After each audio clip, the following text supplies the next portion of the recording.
Entre les mains du tondeur se décide déjà la qualité des futurs.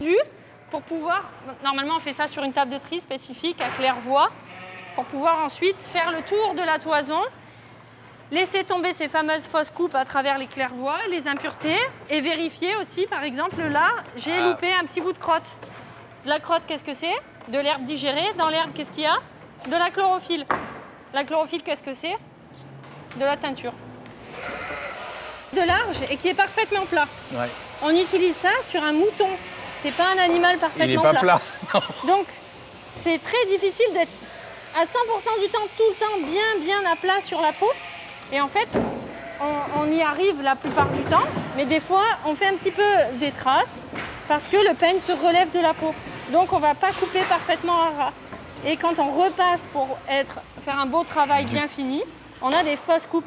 Ces fausses coupes, c'est quoi le problème? C'est qu'elles diminuent la longueur de la laine récoltée. Et oui. Voilà. Et ça, c'est pas bien. Du coup, on a une fibre qui est plus courte. Exactement. Ça veut dire qu'un bon tondeur, c'est quelqu'un qui va réussir à ne pas avoir ça du tout. Exactement. Et là, bon, je veux pas le flatter, mais quand même, il y en a très peu. La méthode de tonte, elle a été créée du coup en Nouvelle-Zélande par les frères Bowen dans les années 50. C'est là-bas qu'il y a les meilleurs tondeurs, c'est là-bas qu'il y a les meilleurs professeurs et c'est là-bas qu'il y a les meilleures conditions pour apprendre et progresser. C'est là-bas que les limites, elles sont le plus haut, quoi. Les gens connaissent peu le métier. La laine peut se vendre beaucoup plus cher.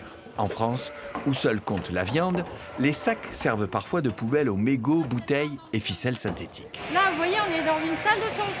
C'est un équipement absolument idéal pour l'optimisation de la récolte de la laine et la sublimation du travail qu'on fait à l'année.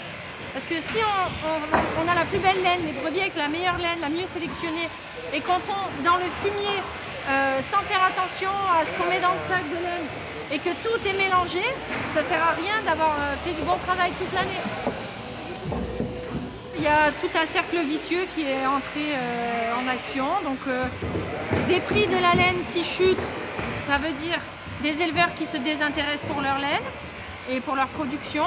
Des éleveurs qui se désintéressent, ça veut dire une qualité qui baisse.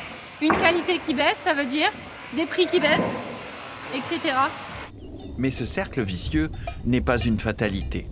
Avec la route, la Maison de la Transhumance a mis au point, à travers des partenaires, une filière locale.